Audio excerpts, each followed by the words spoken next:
let me say a special good morning to those of you listening to Classic Radio, 105.5, 105.9 on the FM dial. Those of you viewing GBN TV, good morning to you also. Whether you're viewing Channel 7, Channel 11, Channel 20, good morning. Those of you via social media platforms, Facebook page, YouTube channels, good morning and welcome. It's to the point, today being, of course, the 25th day of June, 2025. Good morning to you. I'm your host, GT. With me this morning, we have the Honorable, of course, Minister Dennis Cornwall with me this morning. And he's, of course, the MP for St. Patrick's East and also the Minister of Finance. And, of course, welcome, sir. And good morning to you once again. Welcome. Thank you, GT, and good morning again. And to all the listeners here on Grenada, Carriacou, and Pretty Martinique, and in the diaspora. Welcome to this program this morning. There is a lot of information that we are hoping to be able to impart and to at least give you a clearer picture as to what is happening in our beautiful country. All right, certainly so. Let's get the ball rolling up this morning, sir. 3 years of the National Democratic Congress taking the reign of governance of our beautiful tri-island. Reflect on that for me a bit. Talk to me a wee bit about some of the achievements of the government thus far and the role that you play, mostly being the Minister of Finance. You, of course, taking up that particular portfolio. Was it almost 2 years going on? Yes, 2 years plus. 2 years going on. Talk to me about that, sir. Okay, so thank you, Judy, for the question. And let me start by saying that I am humbled to be part of this current administration, serving in the capacity of Minister for Finance. And in reflection, I must say that I started off as the Minister for Infrastructure, Physical Development, Public Utilities, Civil Aviation, and Transportation. I stayed in that position for 7 months, and then I was advised by the current Prime Minister to give the Ministry of Finance a shot. I mean, I was not shy of going to the Ministry of Finance because I worked in the Ministry of Finance for several years in the past, and I think I have actually moved up the ranks to the highest level in the Ministry of Finance before I left to other pastures. Okay. So coming back in the Ministry of Finance was a welcoming one for me. Now, the question you asked is what do I think or what do I see as the achievements in the country and in the government as a whole. I must say that we have made significant strides in the country, generally speaking. We have done a number of things to show our populace that we mean business. We have started up by making sure we light up our villages and so on. We have the solar light programs going on. We have the WASH program, which is basically assisting a lot of these young people who have been, for many, many years, been utilizing this outside toilets, what we call latrines. We have to basically minimize that and try to give our people a better way to do the things. We have to give back people the pride and joy by putting them in modern day facilities and so on. We have also treated well with the pensioners. We have paid them the pension, some $75.1 million just after we got into office. We have actually initiated a new minimum wage for our workers. We've also instituted the bi-monthly payment for our workers, although some people believe that it is not the best thing, but I think most people can testify that, the bi-monthly payment has worked for them. It works for me for sure. We have also taken steps to ensure that we improve our facilities around the country for our youth. Most of the playing fields have been littered. Most of them have been improved. We have also sponsored a number of games in the country, be it football or cricket, to ensure we can bring our community together, bring people together, and to make sure that there is a joint or union in our people throughout the country. We have also talked a lot about the hospital and the services that we receive there. Although I can say that we need to improve on what we are doing. Our facilities, medical stations throughout the country are in very poor shape and so on. We need to basically put them back there. We also talked about the Polaris project that we need to basically get going. That is the smart hospital we're going to build in the Calivini area. And I think we are doing a lot of work behind the scenes to make sure that happens. In fact, we're hoping to be able to break ground by the first quarter of 2026. A lot of people may say they have not seen nothing happening with that particular hospital, but I can tell you without a doubt, there's a lot of work behind the scenes to make sure it happens. In fact, last month I was part of a team that went to the Middle East. We were there looking for funding, concessional funding, to be able to make that happen. And I can tell you without a doubt that we are well on our way to be able to at least announce in the shortest time that we have raised the funding to make sure that we can build that hospital. The funding is not yet finalized, but we are almost there. So there are a lot more I could talk about on this particular front. We are basically in the education system, provide for free tuition in TAMCC and ULO. We have actually energized the school feeding program, although some people have it as though we have to do everything for ourselves. The schools, the principals, the teachers, the parents, they all have to get involved to make sure that works. It does not depend on the parliamentarians only to have it done. There's a lot of collaboration that needs to get done. The shopkeepers, the farmers, you have the supplies in the fields and so on. We could talk about it, but if the people don't go out and get it, it won't happen. Everyone should actually play a part. That's right. That's right. That's right.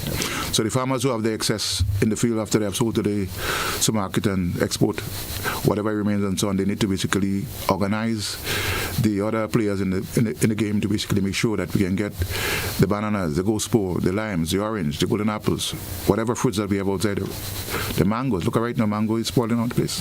Get it into the schools. All right. As Minister of Finance, sir, tell me, how happy are you with the overall economic development of this country? How happy are you in reference, you being at the rim as a Minister of Finance? How happy are you in relation to that? Well, I've been running the Ministry of Finance for the last 2 years and 3 months thereabout. And I must say that we have done a lot of things in the Ministry of Finance to enhance or improve the efficiency of this country. And you can see that from a number of fronts. We have had, in my time, 2 Article 4 missions from the International Monetary Fund, IMF, and every time they have presented their final report after the Article 4 consultations, they have given us good remarks on that. And that is because we have actually, over the years, learned what is it that they are looking for, how they expect us to basically deliver the information that we give to them, and they find it easier to basically make a pronouncement on our work. So I could say that, yes, we are recognized by the international and regional institutions for the good work that we have done on the economic front and the financial front. Our central bank has also done a lot of work in trying to make sure that our countries in the OECS move to a higher level from time to time, and we are continuing to work on that. In Grenada, we are also working with the Bankers Association to make sure that we can hear from them what is their concerns, present our concerns as a populace to them. In fact, one of the concerns that our populace has is the fees that have been charged by the banks and so on, and the issue of basically not everybody able to get a bank account in the country. So we are working speedily ahead to make sure that we can resolve some of the issues that impact directly on our populace. All right. So with the Debt Appropriation Act, that was approved in Parliament during the budget that authorized the borrowing of $800 million. How much of that money has been borrowed to date, sir? Okay, so we passed in the budget this loan appropriation bill, which basically authorized the government to borrow monies for its development side of the projects. For example, the roads, the buildings, and whatever infrastructural type. Because as part of the financing or funding of the budget and so on, we needed to show the populace where those monies are coming from. We talked about raising some extra monies on the stock exchange in the Eastern Caribbean. Yes. We also said we go after looking for funding at concessionary type loans to build our capital aspect of it. And so far, we have gone ahead and done a lot of work behind the scene. In fact, one of the major projects that we have coming up will be the hospital project, that is Smart Hospital project in Calivini. And so we have been on the road for the last couple of months, talking to who matters out there to basically make sure we can actually get those monies and so on. And as I mentioned earlier on, we are well on our way to get that monies. In fact, last week while I was in Vienna, I also met with the Arab Coalition Group, which includes Kuwait, Dubai, Abu Dhabi, Qatar, and other countries, where we are basically interfacing with the institutions to see if we can raise the monies that we needed to make that hospital happen. Yeah. And while we are still having a few fine tuning to go, we should be able to announce before the end of the year that we have sourced the monies, and this is where we are going with it. All right. I want to switch a wee bit. Of course, we know we're into the hurricane season. Started off on the 1st of June, 2025. I know there are a lot of strategies that government are planning getting into, especially to, support the different sectors and so forth. How well on the way is that, especially in terms of relief, and just in case something do happen? Yes, again? well, let me let the nation know that one of the biggest talk that we have had in the last year was this CRIF funding and so on. Yes. You recall that we got some $44 million from the CRIF SPC to basically facilitate the reconstruction of Grenada shortly after Beryl hit us. Let me assure you that we from the Ministry of Finance have already paid our premium for the next cycle. Yes. It's just over $1.8 million US that we've had to pay to make sure that we renew our premium for that particular insurance.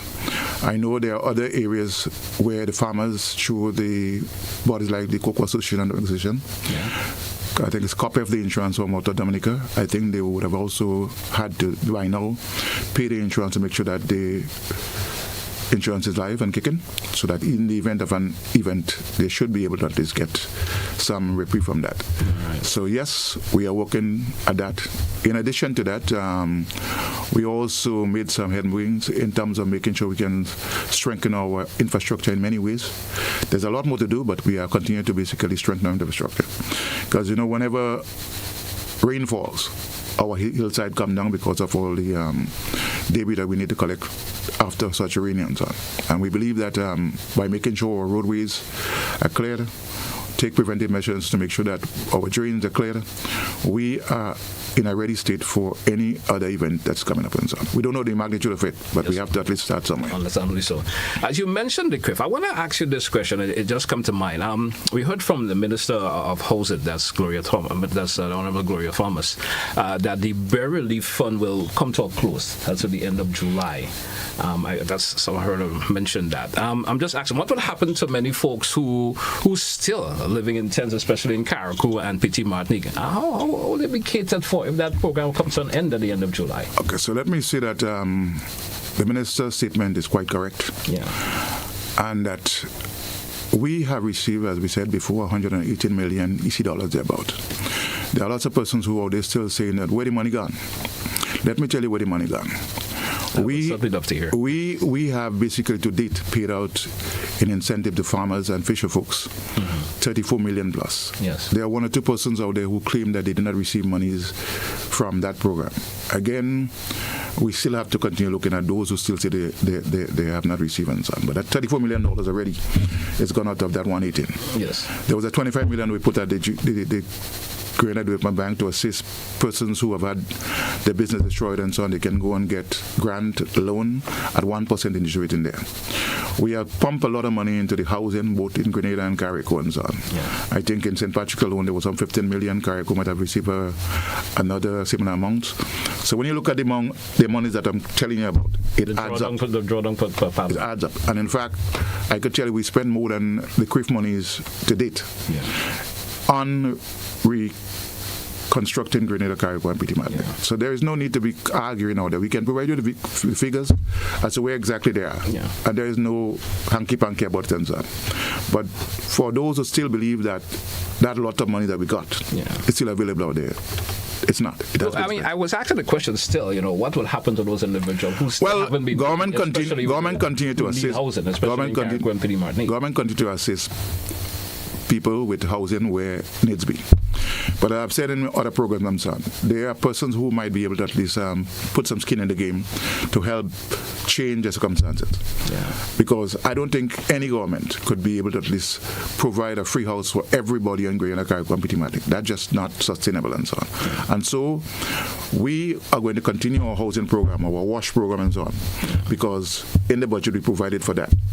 But it has nothing to do with the CRIF monies. It has nothing to do with other resources that we would have received from outside there, because those money have been spent. Let's take, for example, the very first week when Hurricane Beryl hit us. We had to purchase 16 vehicles, 2 trucks, pickups and so on, just to basically help move personnel and debris and so on Carriacou. And these cost us well over $3 million easily. So, yes, we got some grants and funding and so on. But again, those things went out the way easily because there were things to do. All right. So basically, you're saying now, after that particular relief program comes to an end at the end of July, folks who will be needing assistance, they may have to front some of the bill for themselves. Well, the housing program under government had never stopped, before burial and after burial. But it would not be in the same magnitude that it is for the last year. Okay. Because as I said, we spent serious cash on housing in the last period. Take, for example, in St. Patrick East. I was on a program the other day trying to explain to people that we have done a lot of houses in this spot. And there are houses still that are ongoing, that they are not finished as yet. We have to continue making them good because we cannot start a house and leave it unfinished for the persons who have had a total loss. We have to continue building it. But again, from time to time you would have pressures on government funding and so on because, again, monies don't just drop from trees. We have to go out there and tax the population to get the monies to do what we have to do. Yeah. And there are a lot of people who still believe that they should not be paying tax. I mean, there's no doubt about it.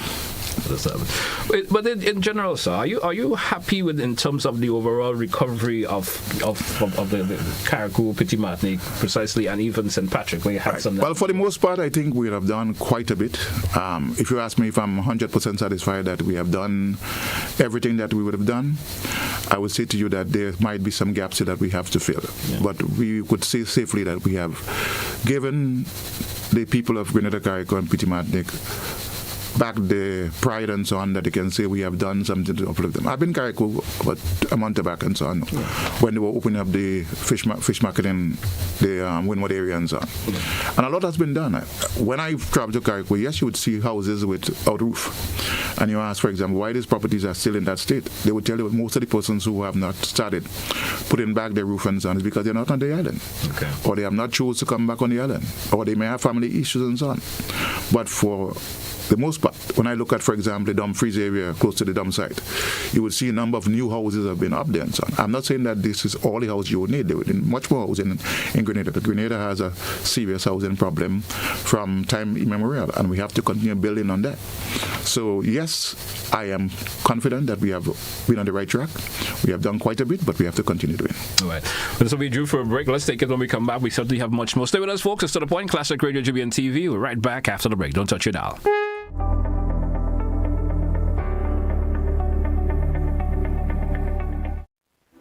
The Mount Morris Community Development Organization invites you to all West Indian breakfast on Sunday, June 29th from 6 a.m. to 11 a.m. at the Mount Morris Community Center grounds. Come enjoy local breakfast delicacies, all made by the residents of Mount Morris, which includes a vegetarian option for only $25. Also available on sale, pastries and a solid bar, fresh produce from the farmers market. The best part, there's a playground and a bouncing castle for the kids. Let's go. So bring the kids along. This breakfast is our Pan Breakfast featuring River Road Pan Wizards as we get ready for Spice Mass 2025.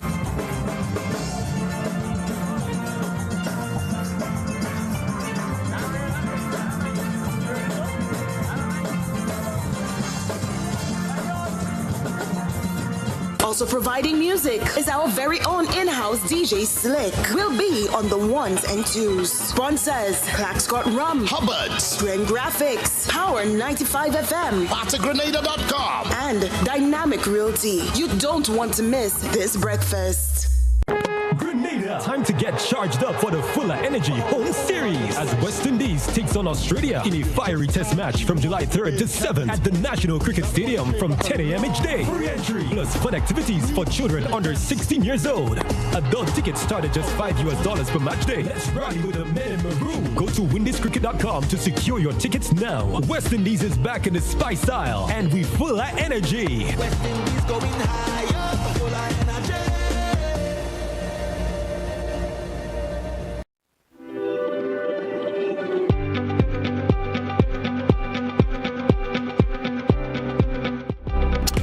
welcome back once again to our listeners. Welcome back, viewers. Welcome back, of course, MP, Honorable Dennis Cornwall this morning here on today's program. Honorable MP, welcome back once again. Thank you. I have another question I want to ask you, just for a bit of clarification.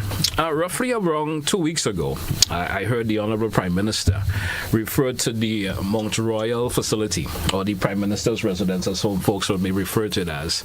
He stated that it is due for refurbishment and expansion, which is a major project, we say.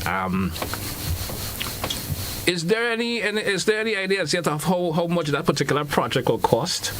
And consider it contained in, is it contained in the 2025 budget? Per se, folks, I've been hearing the conversation. Is it been budgeted for and so forth? Maybe you could offer some clarification on that, just so we. Okay, so let me first of all say that I'm in fully support of what the Prime Minister would have said about the particular facility, and there may be other facilities, like for example, the Governor General's property that is close by the Parliament building and elsewhere. The one on Upper Church Street, close to the convent area there, that's the former Parliament building.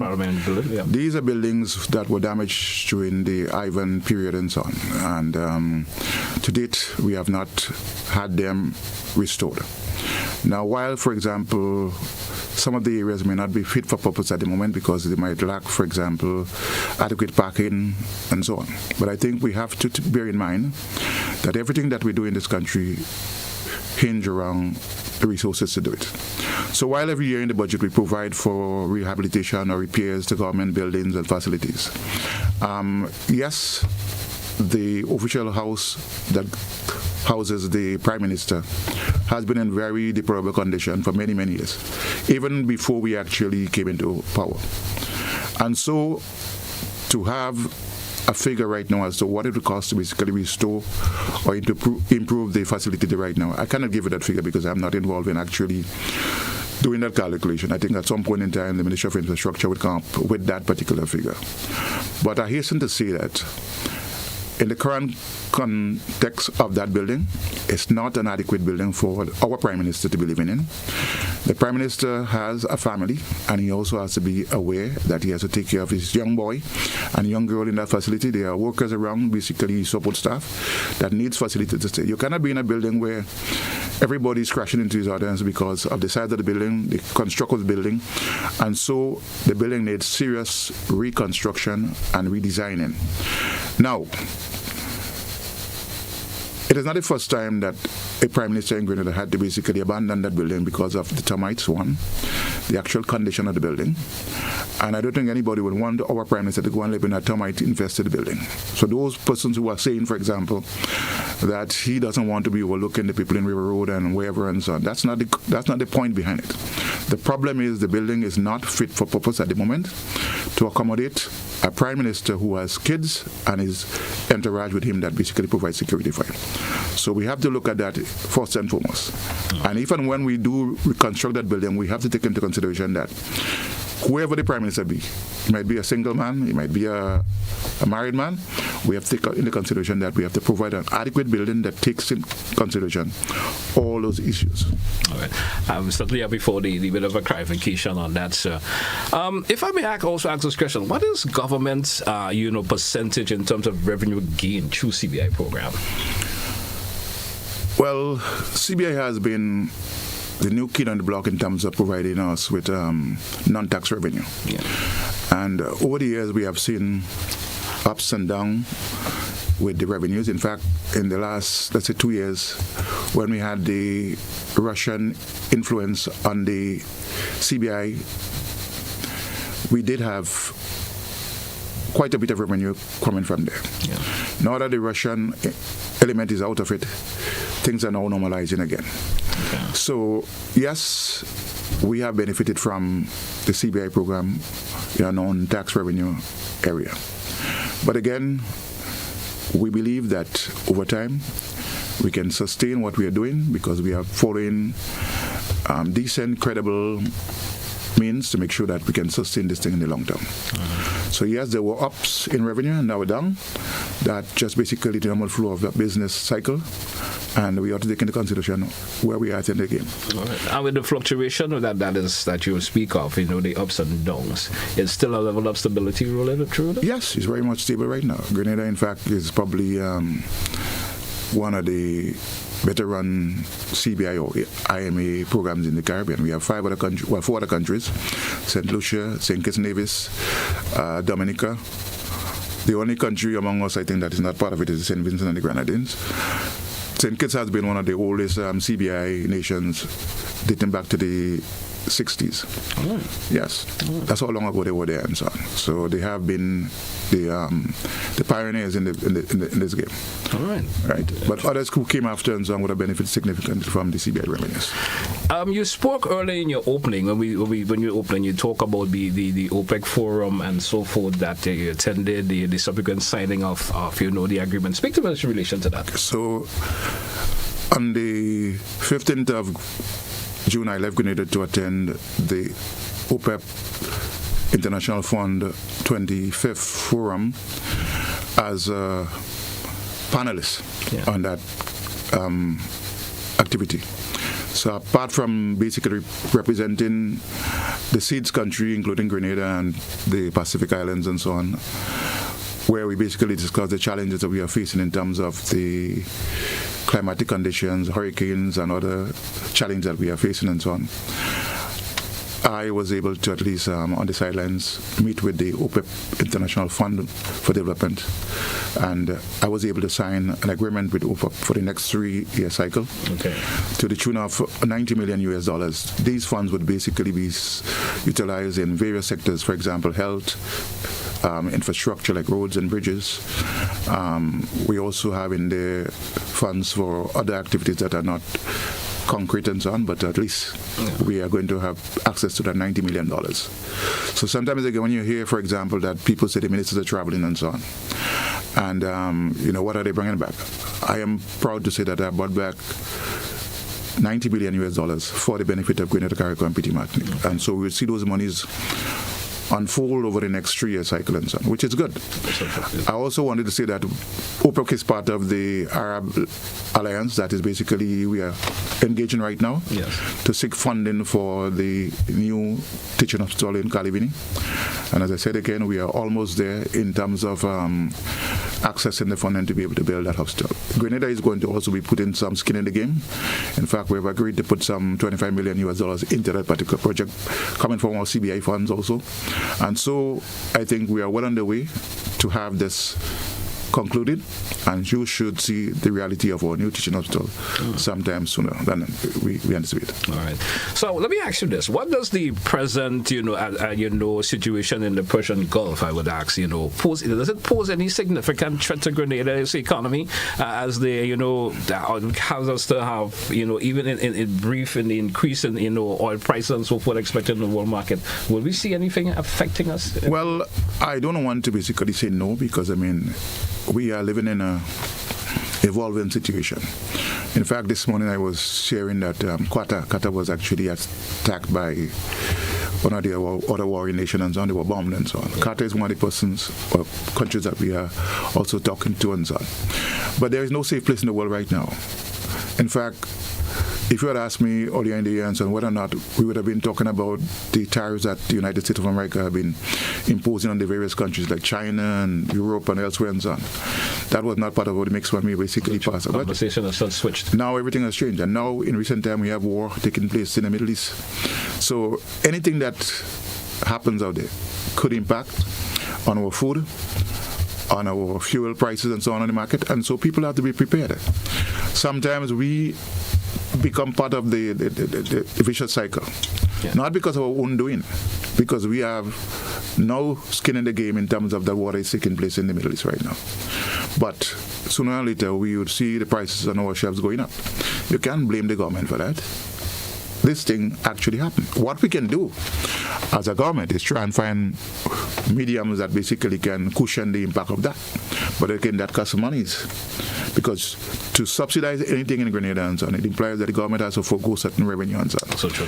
And you can't expect the government to be able to do everything and still be operating on far less revenue than expected and so on. So yes, we expect the impact of that war in the Middle East and so on to affect all of us, not only in Grenada, but throughout the world. All right. Let me ask you this, sir. When will we see that reinstatement of that fiscal rule? Well, we have said in earlier times that we had to suspend the fiscal resilience rules to allow Grenada to basically rebuild itself. I mean, coming out of Beryl, we have had the 16.5% destruction of GDP, and we need to basically find the avenue to basically rebuild all the housing that is going on and so on, all the roads that we're building back, all the other facilities that we have to put in place to make sure that we can get back to the level where we were and move from there. It will cost us monies and so on. We would not have had to borrow monies to do certain things if Beryl didn't hit us. So we have to be mindful of that also. And so I can see that we need about 2-3 years of breathing space to allow us to basically recover where we were prior to Beryl and so on. So yes, I'm looking at maybe 2027 for us to talk about reinstating the fiscal rules. Again, we are not doing it maliciously. We are doing it in conjunction with our partners out there, World Bank, the IMF. They are also working along with us and guiding us. We have the FROC. The FROC is one of the institutions that was created by Parliament to assist or to tell the people what is happening in Grenada and when it's probably a time in manner to basically reinstate certain things. So we are not doing things willy-nilly or by accident. All right, great. So we're due for a break. Let's take it when we come back. Listeners, viewers, we'll be right back after the break. Stay with us. To the point. Classic Radio, GBN TV.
Welcome back, listeners. Welcome back, viewers, to the point. Classic Radio, GBN TV. With me this morning, we have the Honourable Dennis Cornwall. He's the MP for St. Patrick's East, and he's also the Minister of Finance. He's with us this morning here. And we're talking on a wide range of topics this morning, and I certainly hope that our listeners and viewers are grasping into the conversation this morning and absorbing a whole lot in terms of what we speak about. Of course, Mr. Cornwall, welcome back once again. I have another question I want to ask before we move on, because we do have to talk about your constituents, so we haven't got into that yet. the Prime Minister about 2 weeks ago, he stated that checks were ready for the hardware in Carriacou that would be paid and so forth. Of course, and that's for material release and so forth. To your knowledge, has that been done as yet? Well, let me begin by saying from time to time we deal with the hardware companies and Grenada, Carriacou, and Petit Martinique. And in normal course of business, you probably have things like a 30-day credit, a 90-day credit, and so on. So obviously, sometimes some of the businesses may have to wait time to get their monies and so on. From my knowledge in the situation in Carriacou and so on, yes, there was some of the suppliers of material and so on that were owed substantial amount of monies and so on. And it became a concern of us. And we have worked to make sure that we can actually reduce that indebtedness with those entities out there and so on. So, yes, the Prime Minister would say the checks were ready and so on, and hopefully that we can relieve those businesses and so on from this high credit that was outside and so on. This is a normal thing that happens. In fact, for example, on Grenada, we had a situation whereby when we came into office, we had a situation where the M&Ms and the Ramdanis and so on had similar problems, that you might have claims inside that you need to basically care up and so on. So it's nothing new. However, we as a government should always aspire to make sure that we limit the amount of time that these businesses and so on, be it our contractors, be it our small contractors, larger ones and so on, to be out of pocket and so on. We have to basically find a medium that basically minimize the delays and so on. But from time to time you could have that. I do not want to ascribe blame to anyone in particular, because there must be a relationship between the government and those entities to make sure that everything is on board. Yeah. You cannot basically sit in your ministry and not basically push to have this thing done on a timely basis, as well as the business might think that, okay, well, I could wait on the government because the government money is safe. And I must tell you that government money is always safe. Yes. It might take you long to get it done, but it's always safe. Yeah. All right. Traditionally, the Minister of Finance is always of course, responsible for payments. There's a conversation that I've been hearing. I just want to get... I'm asking you this question for clarification purposes. Responsible for payments, as I mentioned, the Minister of Finance. Can another minister collect checks and distribute them for service providers? Can that actually happen? The Ministry of Finance has specific functions. Yeah. I could outline some of them. We prepare the budget. We collect revenues via our Customs and Excise Department, as well as the Inland Revenue Department. Yeah. Right? And all of this money is deposited in our bank accounts, a general one called the Consolidated Fund. And that's where, for example, all the monies that government collect, whether it is tax or non-tax revenue, goes. Yeah. And from there, we basically allocate and distribute that monies. The Ministry of Finance also is ultimately responsible for making payments to suppliers, individuals, public servants, and other entities and so on. But to do so, we rely on a number of elements coming in, the ministries, the departments, and so on, making sure that they send the information into the system, which is monitored by the Accountant General Department and the Treasury. So, for example, if a Ministry of Work has a project and a claim surface from them, it comes to the Ministry of Finance. And from the Ministry of Finance, and somebody is checking it and realize, okay, there is a problem with the number that they ask us to pay. Maybe it was same number. Yeah. We have to query that, because we are the last stop before things go out and so on. So it's not a simple saying that the Ministry of Finance, is the one responsible for paying. We pay, but it must be on authentic information in the system. Yeah. If there's problem with information in the system, we have to push back. And sometimes again, I've heard cases and so on where people say, oh, it's down in the Ministry of Finance and so on, and they're not paying it and so on. When you do your investigation, that thing have not even left the Ministry Department as yet. Or the person doing it and so on did not complete the assignment and so on. So how can I pay if I haven't received something? So yes, there are issues or instances like that. And we have to work very hard in terms of maintaining the integrity of the system at all time. We try to at all time. But again, it doesn't depend on that department called or that ministry called the Ministry of Finance to do everything. We have to do our check and balances. We have to make sure everything is right before we print a check. So I'm saying that if garbage coming out there and so on, and we accept the garbage in the Ministry of Finance. You remember the phrase, GIGO, garbage in, garbage out? Yes. That would what would happen and so on. But I said, Ministry of Finance is the medium by which we basically interact with the information that comes in and pay based on whether or not that information is authentic. All right. So no other ministry could, of course, have the authority to do that? No. Okay. In fact, I cannot instruct the Accountant General or anybody in any of my departments to do something that is illegal. I cannot instruct them. All right. Thanks for that clarification. We have to move to your constituency, St. Patrick's East. How is things in the constituency, sir? Well, a lot is happening in St. Patrick East, and in recent time I've done some interviews on how many houses that we have actually put out in the last year since burial. Yeah. And I must say that things have gone apace. A number of persons would have gotten a new house. In some cases, their house repairs and so on. There are one or two houses that were started and they are yet to be completed. Some of them have issues, I would tell you, because I've heard one or two cases yesterday when I was in the field that the contractor started the house and he disappeared. Why is that happening, sir? I don't really know, but I mean, I believe that the persons who issuing the contracts to those contractors need to basically make sure that they vet these people properly and so on. I've heard stories on the road, which I mean, I don't even want to talk about it here right now, where a guy got money and so on, he put it in an account and so on, and every now and again he goes and take $200 from it and so on. And it doesn't appear on the person's side to be able to continue the project. So yes, we have one or two houses. So we have a management problem there to push that. Yes, there might be that case this one. But I want to put out a warning out to the persons who have collected government monies and did not do what they should do with it and so on, or use it for other purposes and so on.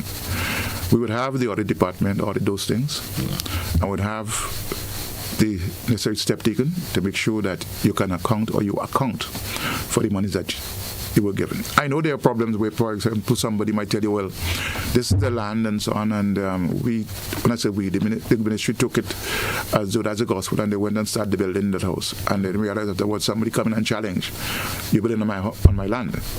Again, we have to be more structured, put things in place to make sure that we can verify ownership of property before we get into building those things. So yes, there might be some learning situation in the past that we have to take into consideration, where people build on people's land that was not authorized. And so we, going forward, have to make sure that all of these things are corrected. It may not be just a matter of mismanagement. It may be a matter of people not being upfront with the information they gave the ministry. But isn't there an individual within the constituency that is responsible for offering the contracts to the different, maybe it's someone who's going to be building a house and so forth? Right. I mean, so is there someone responsible? The housing that were built in recent times in the ministries and so on were built under the Ministry of Housing. Yeah. That's social development and community development as well. We had MIT involved in some of the Build Back Better homes and so on, and the special projects and so on. So yes, they would have had people on board to basically review whatever comes in terms of evaluation of the project itself, and they would have basically signed a contract with the particular individual and so on. But again, the monitoring and the follow-up and everything, I think we probably would say that there is need for more vigilance in that area and so on, because a man just cannot start a project and disappear in thin air.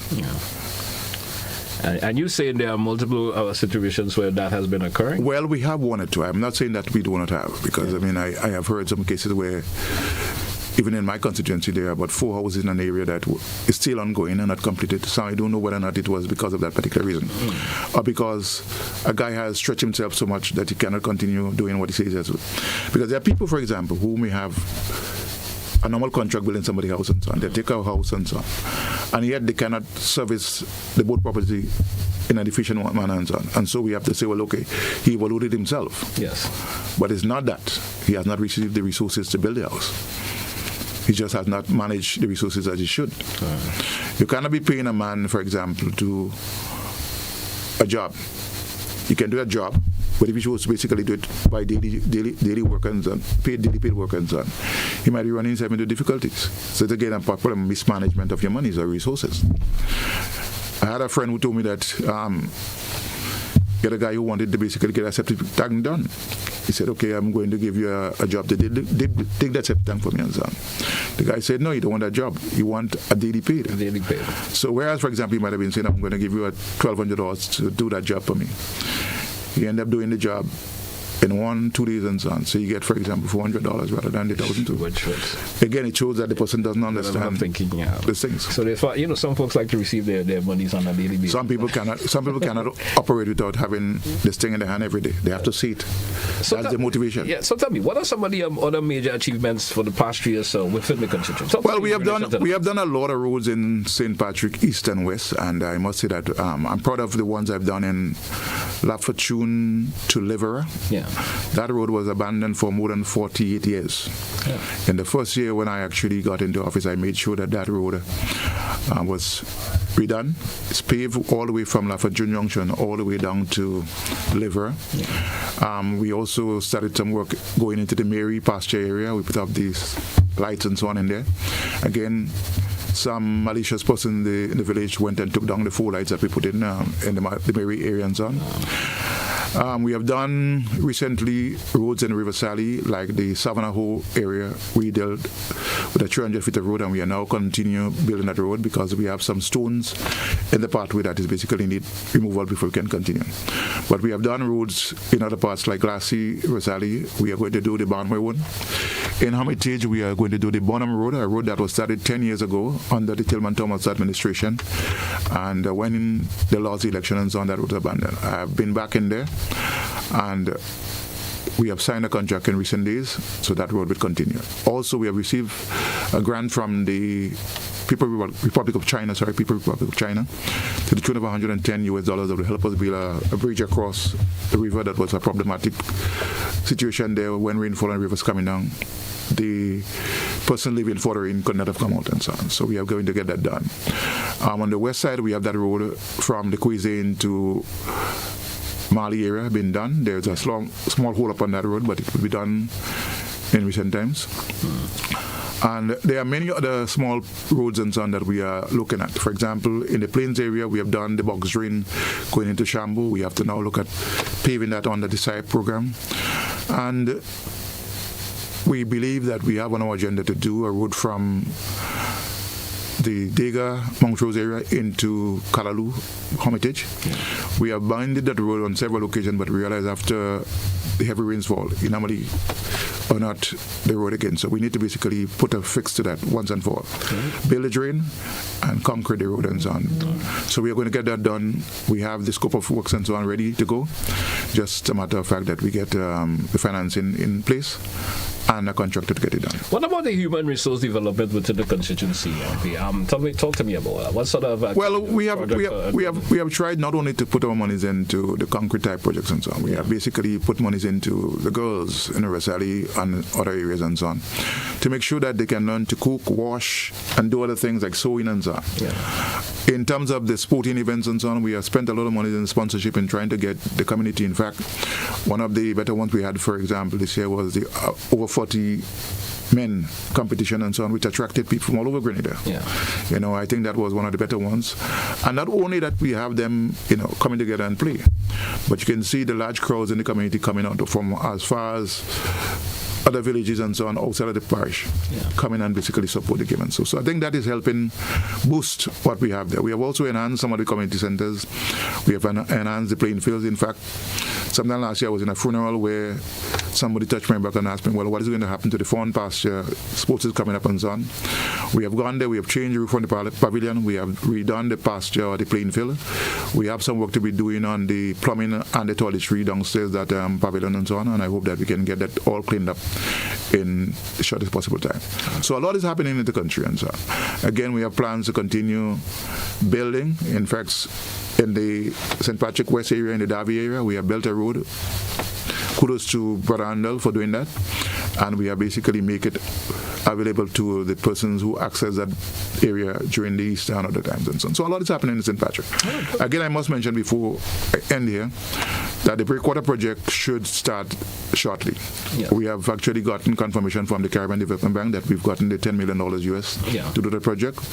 The tenders were out. We have actually selected, I think, a contractor. There's a consultant in place.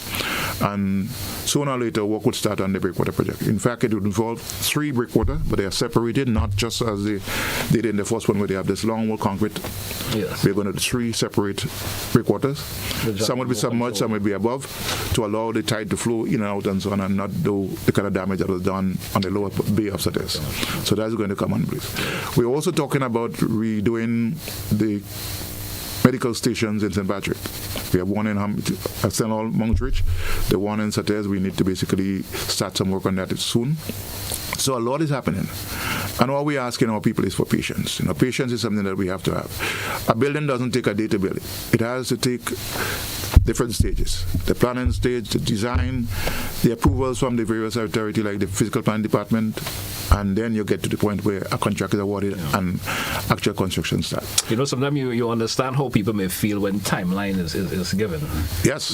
Someone you mention a timeline that's going to be done at some. But you could give the best timeline in the world you have. Yeah. But nature could take its course and push you back years. So I say that sometimes you have to be able to understand the parameters in there. What is involved? Why we couldn't move from that place to another. Sometimes you design something and by the time you get on the ground, you realize that design won't work there. So take, for example, that Molyneux project. Yes. A design was done. But when they started excavating and so on, the whole hill was coming down. It's a gravel heap. So we had to stabilize the upper slope that we were not supposed to be touching to be able to start all over again. And that's why, for example, we had to spend an extra $12 million on that project. Today it's done, and we see that people are making the road a parking lot right now. I think we need to take steps to make sure that we can stop that nonsense. Because after you spend all this money and so on, you expect the traffic to flow freely. And folks are parking now. And people have to understand that when you build a house, you have to provide for parking also, right? Yes. You can't just do things haphazardly and expect things to run smoothly. We have the same situation in, for example, the Labary area. We spend millions of dollars on a road there going out to Cornwall. And the whole road is a car park. So we need to find ways and means of encouraging people to either build parking on the property, or we may have to move to a situation where we build a car park and charge people to park in it, but not have the road as a parking lot. All right. BB due for a break. Let's take it. When we come back in the final segment, folks, of course, your phone calls will be certainly appreciated. 435-2041. If you do have a question or two you may like to ask the Honorable MP, feel free to do so in the next segment. We'll be right back.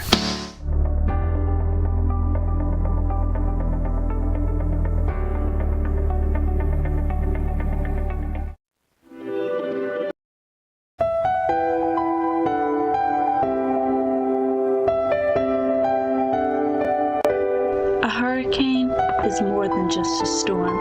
So when a hurricane is coming, please prepare your home. You can do this by having an emergency kit ready, covering your windows, trimming your trees, clearing your gutters, reinforcing your garage doors, installing a generator, and knowing your evacuation routes. Failing to do so can lead to immense damage to your home. Thank you, and please stay safe this hurricane season.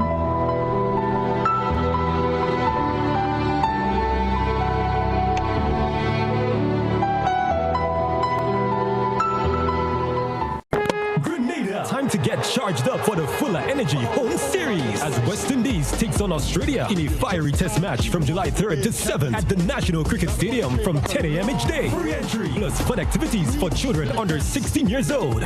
Adult tickets start at just $5 per match day. Let's rally with the men in maroon. Go to windiscricket.com to secure your tickets now. West Indies is back in the spice aisle and we Fuller Energy. West Indies going higher, full of energy.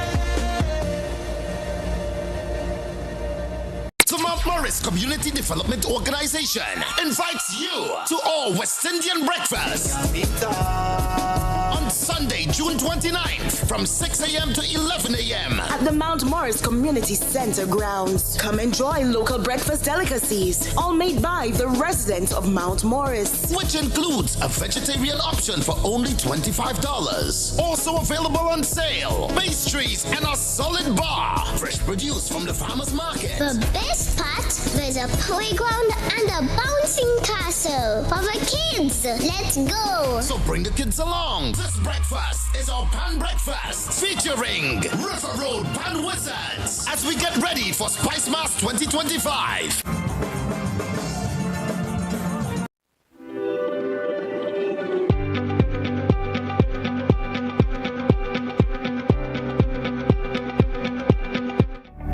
Welcome back, listeners. Welcome back, viewers. We're in the final segment of today's program, and I did mention for you listeners and viewers out there, if you do have a question or two you may like to ask the MP, feel free to do so in this segment. We have our first caller via WhatsApp. WhatsApp caller, good morning, you're live, and I beg of you to be brief, please. Go right ahead. WhatsApp caller, good morning. Good morning. Go right ahead, please. Good morning. Okay, Mr. Cornwall, yesterday, right, we had Roland Bowler on, right, and then he talked about that the administration took a raise. So my question to you, all right? Took a raise, is it? Get it off, they take a raise before they do anything. All right, so my question to you, I want to know if NNP MPs did get a raise, and can you tell us how much money raise that they also receive? And my second question to you, okay, we've been seeing all the meetings what they've been having, the NNP been having in your constituency in River Valley, for example.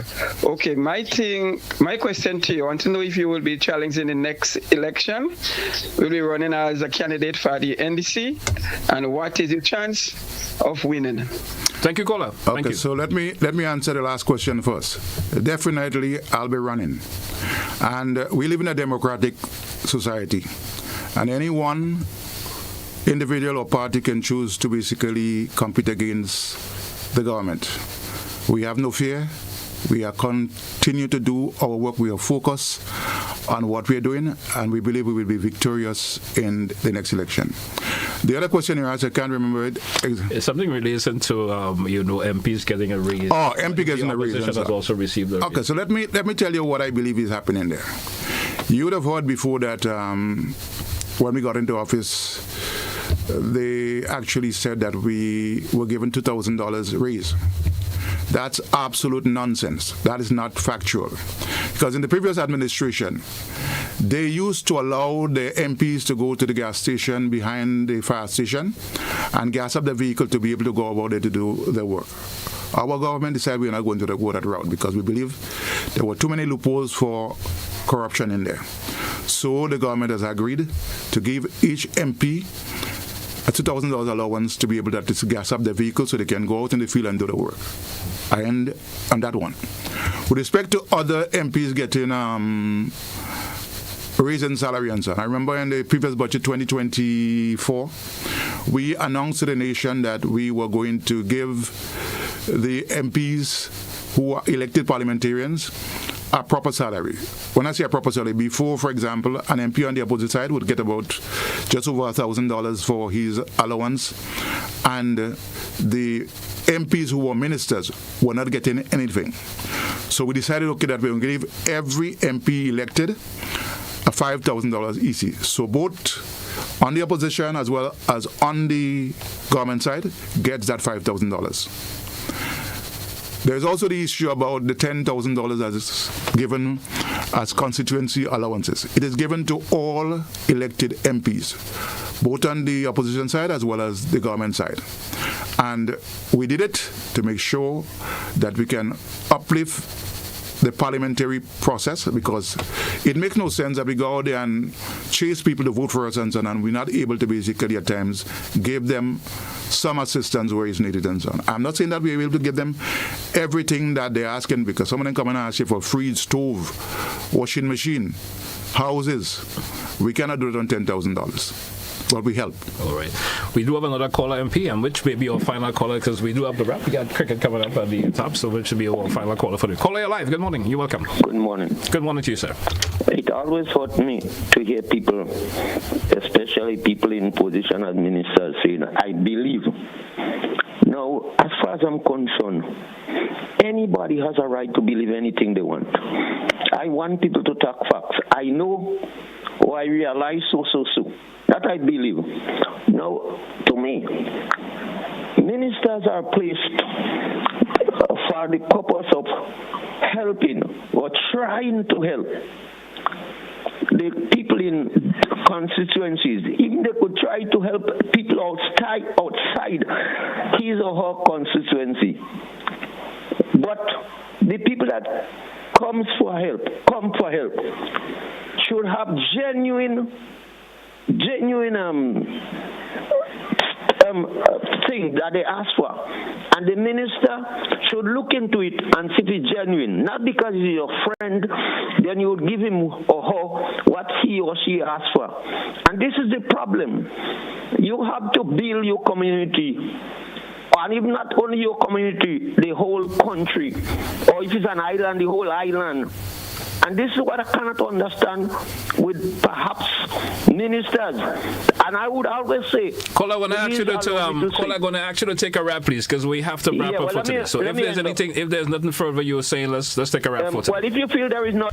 Caller, let's move on. Anything you want to respond to? No, I wouldn't want to respond to that because, to tell me that I should step over into somebody else's constituency to fix a problem in their constituency, when there is a minister in there, I think that would be basically an avenue for conflict. Yeah. But I believe as elected parliamentarians, we all should work in building the nation in a general way. So I would not tell somebody I can help them solve that particular problem if I know that could be solved at a different level and different place and so on. So for sure, I believe, yes, we are placed there to at least serve the populace.